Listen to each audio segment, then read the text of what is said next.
करता हूँ। अच्छा बेटा, हम लोगों ने इस चैप्टर के अंदर, ये डेफिनेटली हमारा जो चैप्टर है, इस चैप्टर के अंदर हमारे पास दो चीजें हैं जिनको हमने कवर करना होता है, सही है।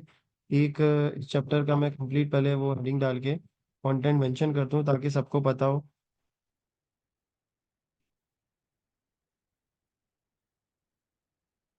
Software development.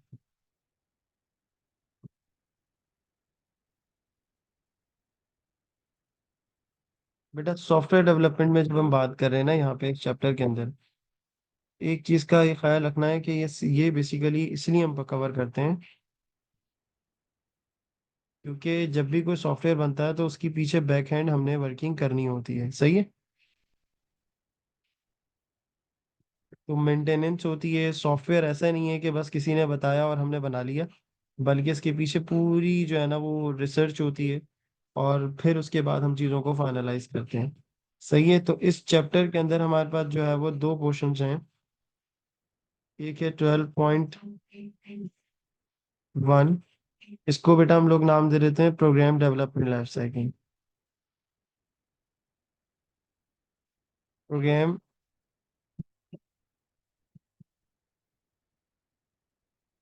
डेवलपमेंट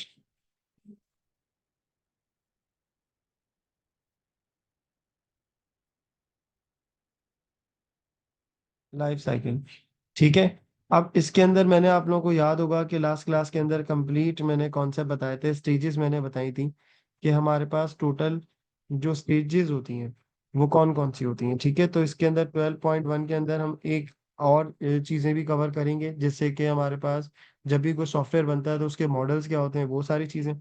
और फिर 12.2 है बेटा, 12.2 के अंदर हम लोग जो एरिया डिस्कस करेंगे वो कहलाता है प्रोग्राम डिजाइन।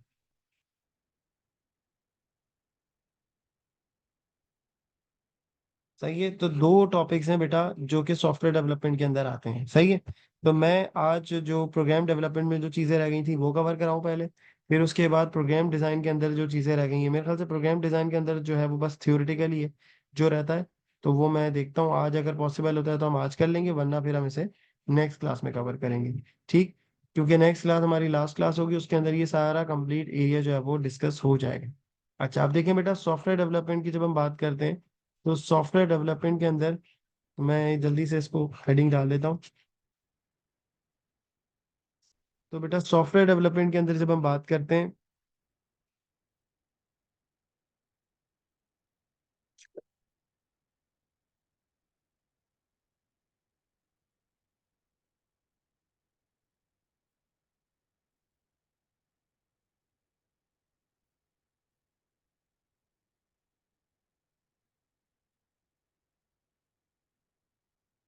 तो सबसे पहले आप हेडिंग डालेंगे बेटा यहाँ पर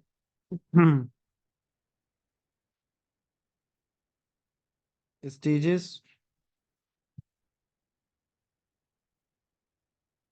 इन the program development life cycle.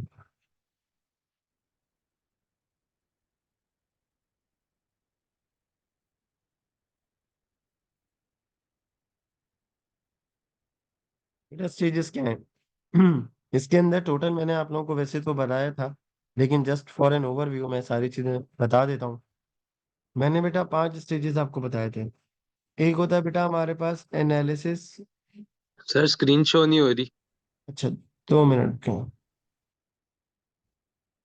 अब ठीक है। जी सर हो रही है। ठीक है। अच्छा, तो हम बात क्या कर रहे थे बेटा, मैंने बताया था कि सॉफ्टवेयर डेवलपमेंट के अंदर दो एरियाज हैं, प्रोग्राम डेवलपमेंट लाइफ साइकिल और प्रोग्राम डिजाइन।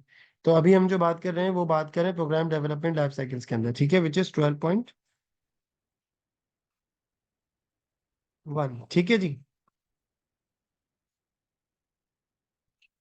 अच्छा, अब इसके अंदर देखें बेटा, पहला स्टेज मैंने आपको बताया था एनालिसिस होता है, यानी कि हम प्रॉब्लम को क्या करते हैं, वो हम उसको पहले स्टडी करते हैं, हम यूजर की रिक्वायरमेंट को देखते हैं कि क्या यूजर ने जो है वो रिक्वायरमेंट्स दी हैं, सही है। तो जो यूजर की रिक्वायरमेंट होती है हम उसे जो है वो चेक करते हैं।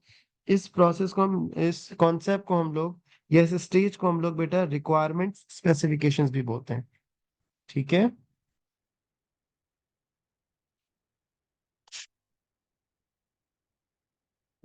रिक्वायरमेंट्स स्पेसिफिकेशन,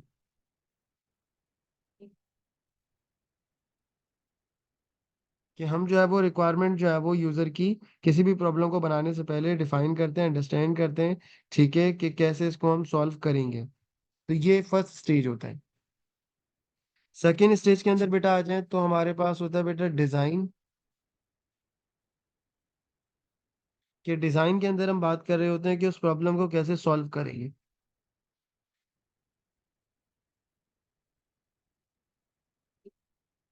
तो इसके अंदर हम बात कर रहे होते हैं कि हाउ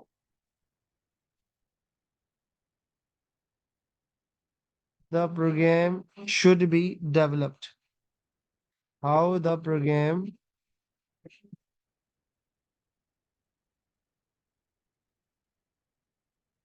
शुड बी डेवलप, ठीक है बेटा, किस तरीके से जो है वो प्रोग्राम को हम क्या करेंगे, डेवलप करेंगे। सही है। अच्छा, फर्दर बात को आगे लेके चलते हैं सर, ये हो गए दो स्टेजेस।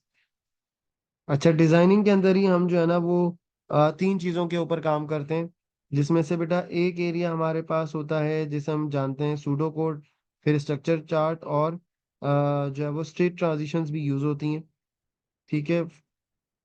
तो इसकी जो डॉक्यूमेंटेशन होती है उसके अंदर हमारे पास क्या क्या आ जाएगा बेटा, सूडो कोड आ जाएगा, ठीक है। इसके अंदर हमारे पास बेटा और क्या आ जाएगा, इसके अंदर हमारे पास स्ट्रक्चर चार्ट,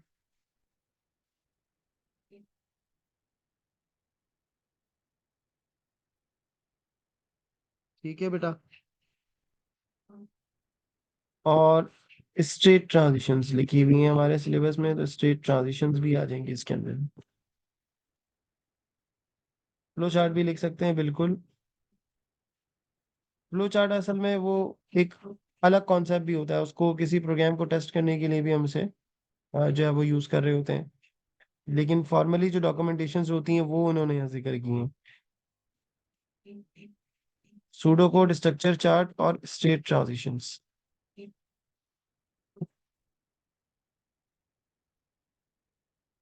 ठीक हो गई बेटा बात यहाँ तक।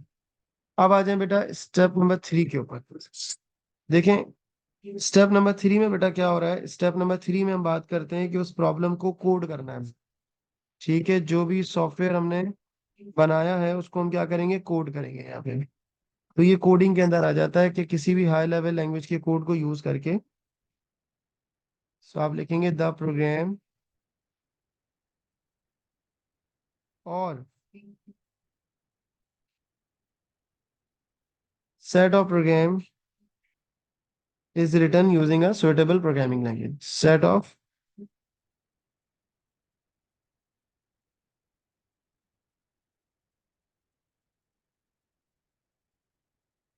program is written using a suitable programming language.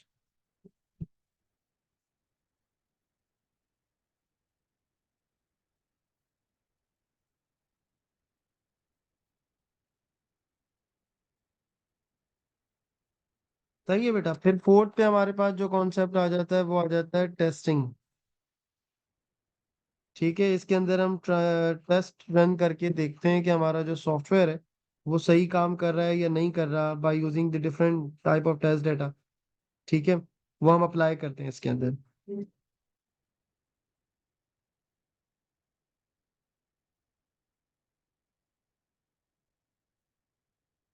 So the program is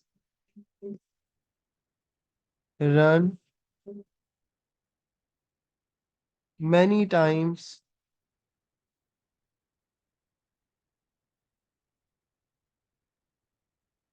with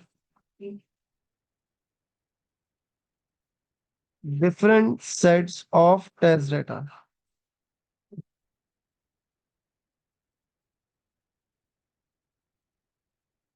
सही है बेटा, तो ये किसके अंदर आ जाता है, टेस्टिंग के अंदर आ जाता है।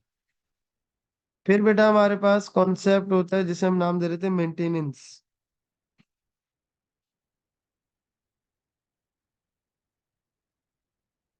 बेटा मेंटेनेंस का जो कॉन्सेप्ट होता है बेटा वो ये होता है कि जब हम कोई भी सॉफ्टवेयर बनाते हैं तो उसके अंदर कोई अलग से कोई फंक्शनैलिटी नहीं है, बस ये है कि इसकी डेफिनेशन आप याद कर लीजिएगा कि प्रोग्राम जो है वो through out this life cycle जो है वो हम क्या करते हैं बेटा, मेंटेन करते हैं ताकि वो वर्क कर सके एफिशिएंटली। ठीक है, तो मेंटेनेंस की जरूरत क्यों है बेटा? मेंटेनेंस की जरूरत इसलिए है कि हम जो है वो बेसिकली उसको, उसकी जो एफिशिएंसी है उसको हम मेक श्योर कर सकें। ठीक है,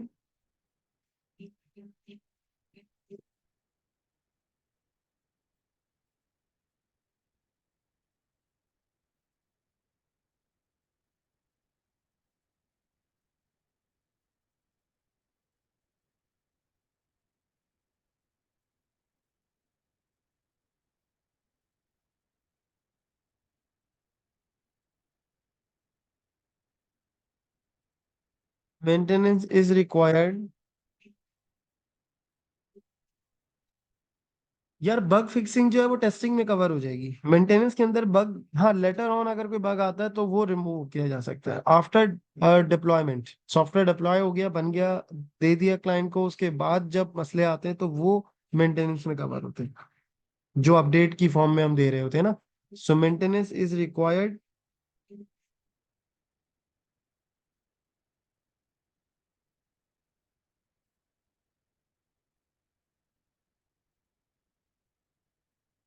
throughout its life cycle.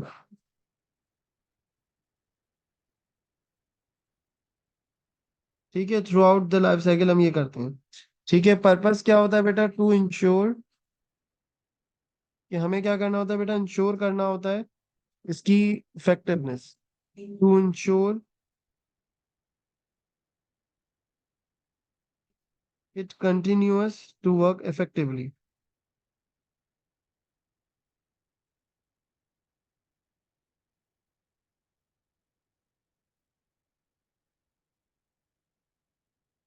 Work effectively.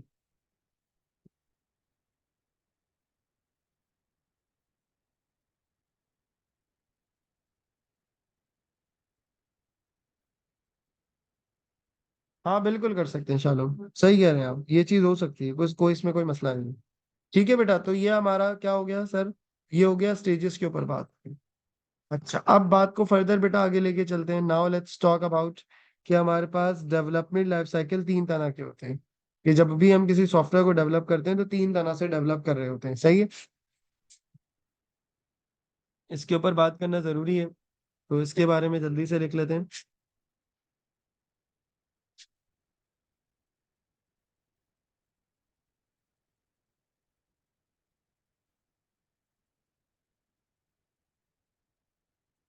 तो इसके बारे में आप लिखेंगे different types of development life cycles,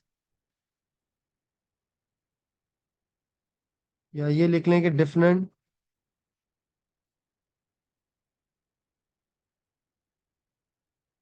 development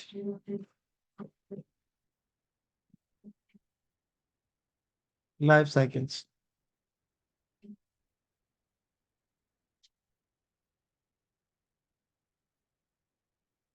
बेटा कौन कौन से डेवलपमेंट लाइफ साइकिल होते हैं? तीन तरह के होते हैं, क्योंकि कोई भी सॉफ्टवेयर डेवलप करते हैं तो वो तीन स्ट्रेटेजीज के ऊपर बेस कर रहा होता है। मोस्टली तीन स्ट्रेटेजीज हैं जो कॉमनली प्रेजेंट है, जिनको हम यूज कर रहे होते हैं। ठीक है, वो कौन कौन सी है बेटा? सबको वन बाय वन एक्सप्लेन करता हूँ मैं यहाँ पर। यानी कि सारे स्टेजेस जो होते हैं, एनालिसिस, डिजाइन, कोडिंग, टेस्टिंग, ये तीनों जो, ये पांच स्टेप जो है वो, इन तीनों जो है वो मॉडल्स में फॉलो किए जाते हैं। अब वो किस तरह से किए जाते हैं वो एक अलग है। तो बेटा एक हमारे पास कहलाता है जिसे हम नाम दे देते हैं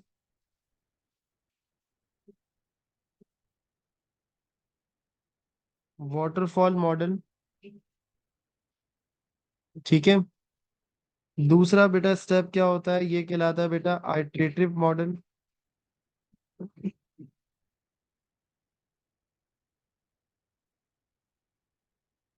ठीक है बेटा, और थर्ड जो होता है बेटा वो हमारे पास क्या कहलाता है? Rapid application development. RAD कहा जाता है इसको, रैपिड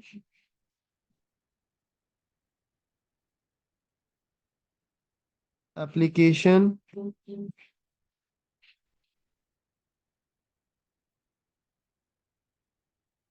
डेवलपमेंट, इसे हम RAD शॉर्ट में कहते हैं। सही है बेटा। अब इन तीनों को मैं आपको वन बाय वन एक्सप्लेन करता हूँ कि ये तीनों मॉडल जो है वो किस तरीके से काम कर रहे हैं। ये पेपर 2 की आप कह सकते हैं बेटा थ्योरी है।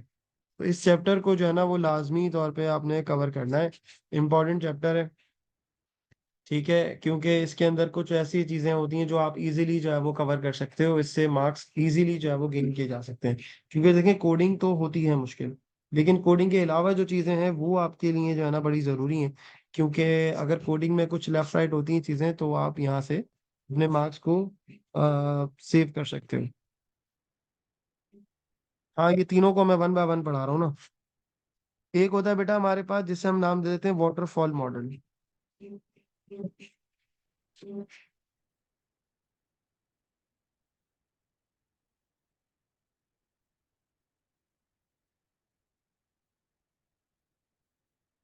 अच्छा, वाटरफॉल मॉडल में बेटा क्या हो रहा है?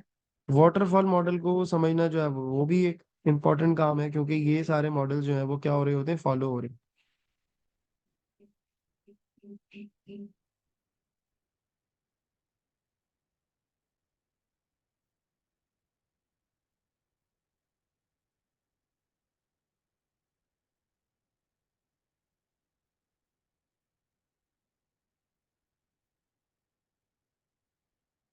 बेटा देखिए, वाटरफॉल मॉडल में क्या होता है कि वाटरफॉल मॉडल जो होता है ये एक स्टेप बाय स्टेप प्रोसेस होता है। इसको हम लीनियर भी कह सकते हैं कि लीनियर डायरेक्शन में ये काम कर रहा होता है। ठीक है, इसके कुछ मैं लॉजिकल चीजें लिख देता हूँ,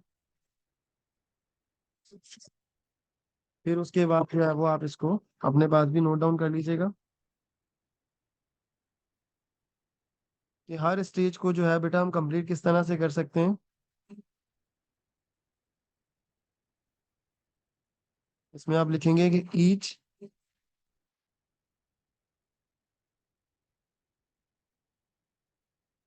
stage is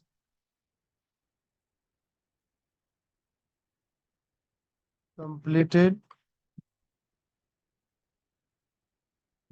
before the next stage is begun.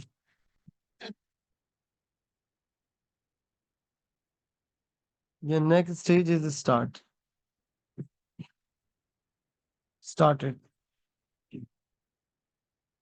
सही है। नेक्स्ट स्टेज स्टार्ट होने से पहले बेटा एक स्टेज कंप्लीट की जाती है, यानी पहले एनालिसिस कंप्लीट होगा तो फिर हम कहाँ जाएंगे, फिर हम मूव करेंगे किसके अंदर, फिर हम मूव करेंगे बेटा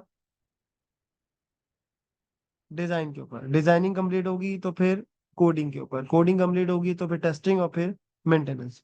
सही है, तो ये हमारे पास क्या कह सकते हैं आप, स्टेप बाय स्टेप प्रोसेस होता है। सही है।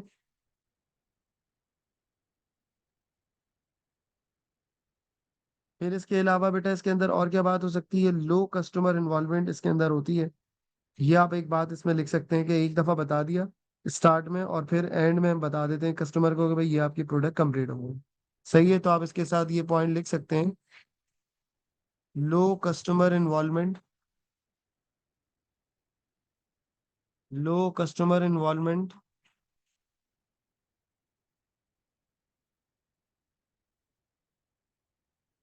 कस्टमर इन्वॉल्वमेंट क्या होती है, लो होती है।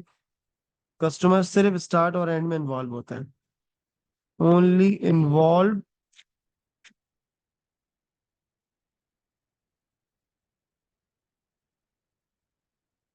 At the start and end of the process.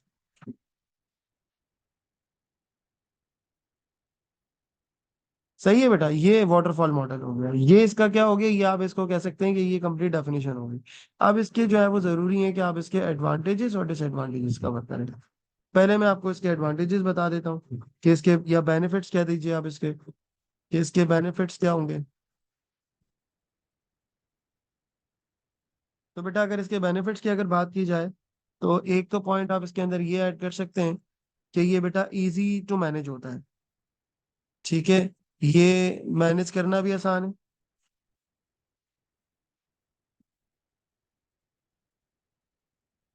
Easy to manage,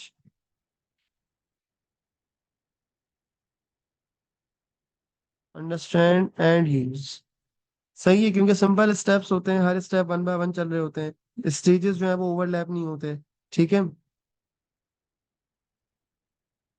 फिर इसके बाद बेटा बात हो सकती है कि स्टेजेस डू नॉट ओवरलैप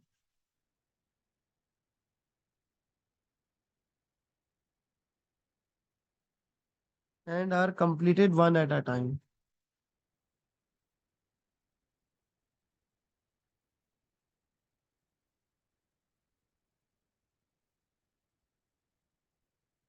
सही है बेटा, ये इसके क्या हो गए, बेनिफिट्स हो गए। फिर इसके अलावा बेटा इसके अंदर ये बात हो सकती है, बेटा लो कस्टमर इन्वॉल्वमेंट का मतलब ये है कि जो है वो कस्टमर हर दफा आके इनपुट नहीं देगा कि इसमें ये चीज नहीं हुई, इसमें वो चीज नहीं हुई। सिर्फ एक दफा उसने बता दिया और उसके बाद आखिर में प्रोडक्ट उससे दे दी जाएगी। बार बार उसके अंदर कस्टमाइजेशंस नहीं होंगी, इसका मतलब ये है। ठीक है। फिर इसके अलावा बेटा ये बात की जा सकती है कि ये स्मॉलर प्रोजेक्ट के लिए बहुत अच्छे होते हैं। Works well for smaller programmes.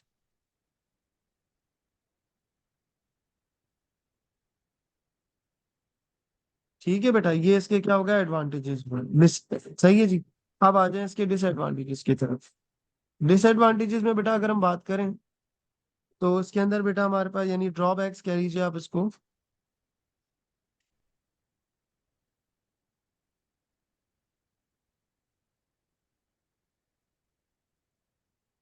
तो ड्रॉबैक्स में बेटा ये है कि इसकी रिक्वायरमेंट बाद में चेंज करना, इसमें अपडेट करना मुश्किल होता है, क्योंकि ये एक सीक्वेंस में फॉलो हो रहा होता है। तो ये बड़े प्रोजेक्ट के लिए फॉलो वो नहीं होता, बेनिफिशियल नहीं होता, और इसके अंदर चेंजेस फिर आप बार बार कर नहीं सकते। ठीक है। तो आप इसमें ये बात इसमें लिख सकते हैं,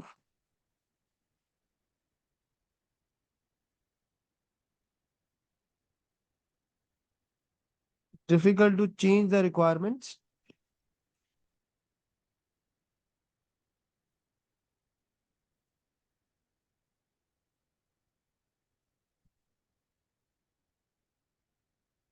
eight a later stage.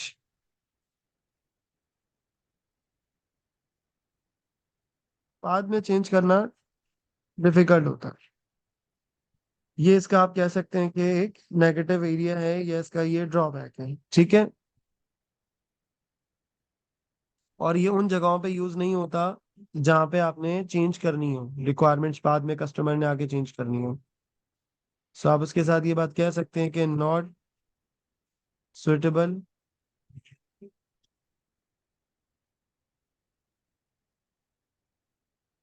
For programmes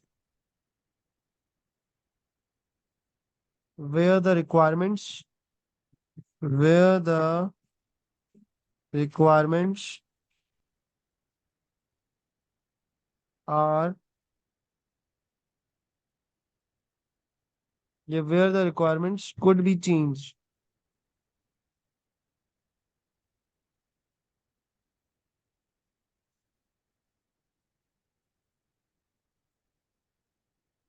सही है बेटा। और इसके साथ एक पॉइंट और लिख दीजिए कि not suitable for long project. Not suitable for long and complex projects. ठीक है बेटा। तो ये सर हमारे पास बड़ा इंपॉर्टेंट है अंडरस्टैंड करना कि जो इसके ड्रॉबैक्स हैं उसकी बेस के ऊपर हम चीज़ों को देखेंगे। तो ये पॉइंट बेटा आपको अगर समझ आ गया कि वाटरफॉल मॉडल जो है वो किस तरीके से जो है वो हमारे पास काम कर रहा होता है। फिर बेटा नेक्स्ट हमारे पास है जो कहलाता है आइटरेटिव मॉडल। ठीक है। आइटरेटिव मॉडल पर आ जाते हैं।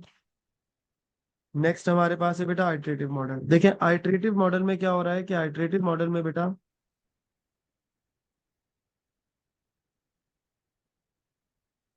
आइटरेटिव मॉडल में हम ये करते हैं कि हम आइट्रेशंस यानी कि बार बार जो है एक प्रोसेस को ये क्या कर रहे होते हैं, अप्लाई कर रहे होते हैं, जहां पे हमें इसकी रिपीटेशंस की जरूरत होती है। लाइक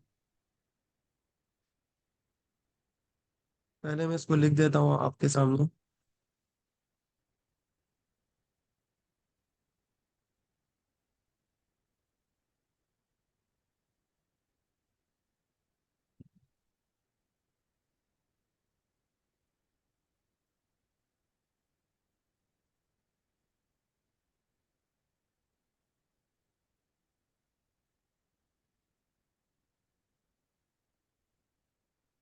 आइटरेटिव मॉडल में सबसे पहले तो ये देखेंगे कि ये बेसिकली ऐसी लाइफ साइकिल होती है जो रिपीटेटिव होती है, कि जिस प्रोसेस को आपको रिपीट करना है ना, आप वहाँ क्या लगा दें, आइटरेटिव मॉडल लगा दें।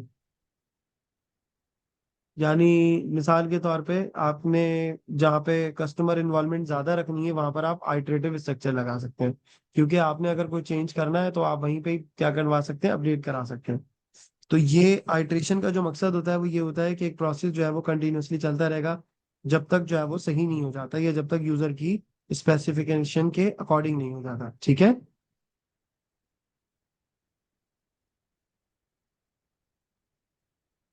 तो इसमें आप ये कह सकते हैं कि इट इज इंक्रीमेंटल डेवलपमेंट। इसको हम एक और नाम दे देते हैं, इट इज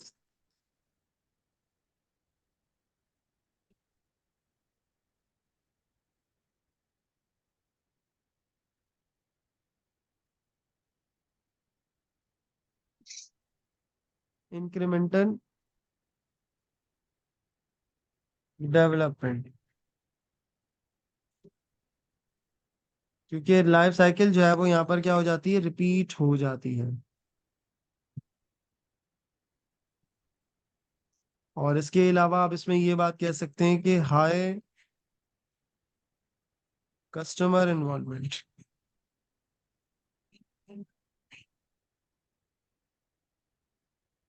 कस्टमर इन्वॉल्वमेंट जो है बेटा वो क्या होती है, बहुत ज्यादा होती है।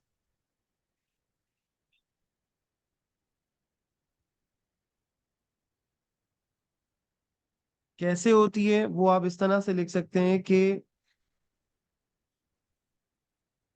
जैसे ही सिस्टम फाइनलाइज होता है तो वो हम कस्टमर को इन्वॉल्व करके उसे बता सकते हैं, दिखा सकते हैं हर आइटरेशन के बाद। तो जहां जहां पे भी चेंजेस चाहिए होंगे वो हम दोबारा से प्रोसेस को क्या कर लेंगे, रिपीट कर लेंगे। मिसाल के तौर पे डिजाइन किया, डिजाइन समझ नहीं आया, फिर दोबारा से डिजाइन किया, फिर नेक्स्ट डिजाइन किया, थर्ड डिजाइन किया, फोर्थ डिजाइन किया। जब इस डिजाइनिंग कंप्लीट हो गया फिर वो कोडिंग पे चली जाएगी। कोडिंग के अंदर देखेंगे क्या मसला है, एक दफा बना, फिर कोई इशू है, फिर दोबारा से बनाया, फिर दोबारा से। तो ये चीज क्या होती है, ये रिपीटेटिव हमारी हो जाती है। सही है। और इसके अंदर हम लोग जो है ना वो बार बार प्रोसेस को क्या कर सकते, करते रहते हैं, रिपीट करते रहते हैं। सो हाई कस्टमर इन्वॉल्वमेंट। और इसके अंदर आप ब्रैकेट के अंदर लिख सकते हैं system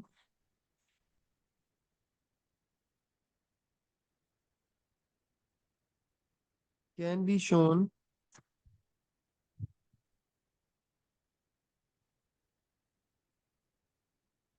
to the customer after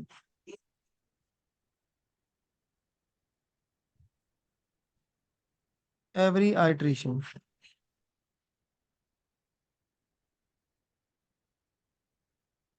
सही है। तो ये बेटा इसका क्या हो गया, ये इसका पॉइंट हो गया, इसका बेसिक अंडरस्टैंडिंग हो गया आपके पास क्या इटरेटिव मॉडल होता क्या है।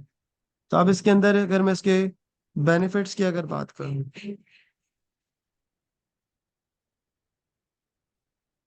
तो बेटा बेनिफिट्स के अंदर अगर हम जाएंगे तो ये तो एक तो डीबग करना और टेस्ट करना इसको बड़ा आसान हो। ठीक है। तो इसके अंदर एक पॉइंट तो आप ये लिख सकते हैं,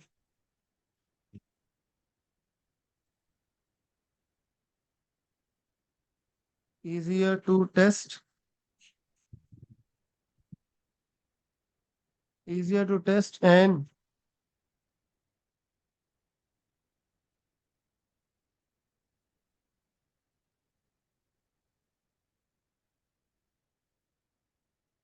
debug।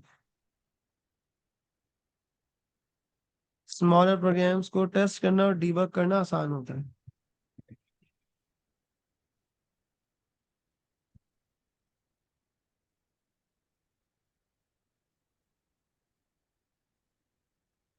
ठीक है बेटा। इसके अलावा बेटा इसके अंदर बेनिफिट्स में आप क्या लिख सकते हैं, फ्लेक्सिबल होता है, क्योंकि ऑल्टरेशन जो है ना वो अगर हो रही है, चेंज कर रहा है, कस्टमर बोल रहा है कि नहीं यार मुझे ये डिजाइन नहीं अच्छा लग रहा, मुझे कोई और डिजाइन करना है, मुझे ये कोड सही नहीं लग रहा, तो वो वापसी चेंज हो जाता है। ठीक है। सो इसका ये एक बेनिफिट है कि it is more flexible. More flexible as easier to alter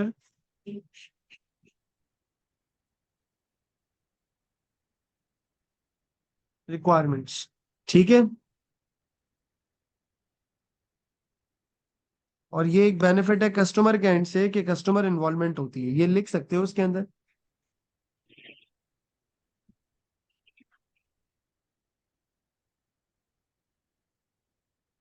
high customer involvement at each stage. High customer involvement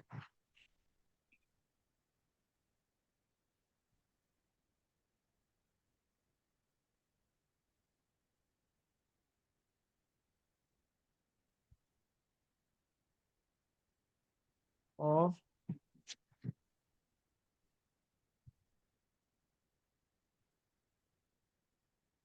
each stage.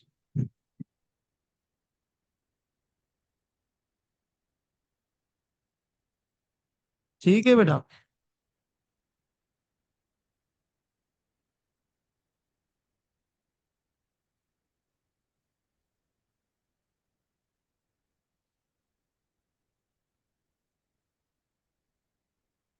अच्छा, फिर इसके ड्रॉबैक्स के ऊपर बात कर लेते हैं बेटा। तो इसके ड्रॉबैक्स में अगर आप आ जाएं बेटा,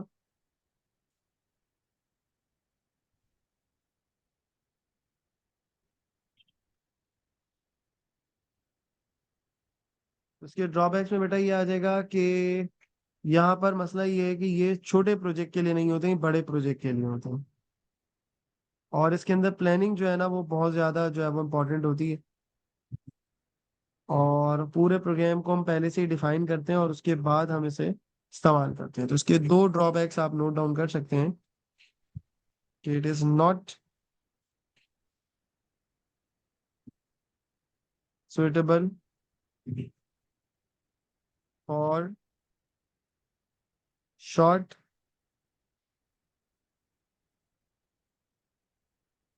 सिंपल प्रोजेक्ट्स। ठीक हो गई बात। दूसरी बात बेटा आप ये लिखेंगे कि इसके अंदर हमें बहुत ज्यादा स्किल्स की रिक्वायरमेंट होती है, यानी प्लानिंग की। नीड्स गुड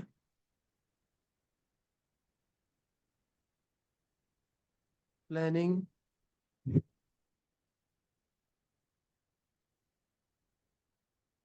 ओवरऑल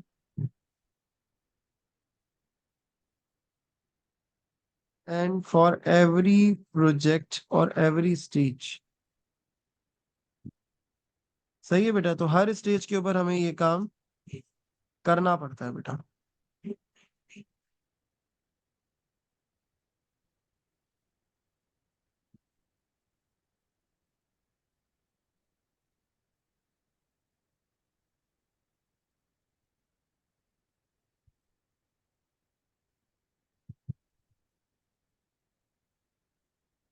तो यहाँ तक बेटा अगर बात समझ आ गई है तो मेरे ख्याल से यहाँ तक काफी है आज की क्लास, क्योंकि अब मेरी बस E2 की क्लास स्टार्ट होगी इसके बाद। तो ये कि मैं इसको सेव कर देता हूँ, ठीक है, ताकि आपको बाद में फिर ये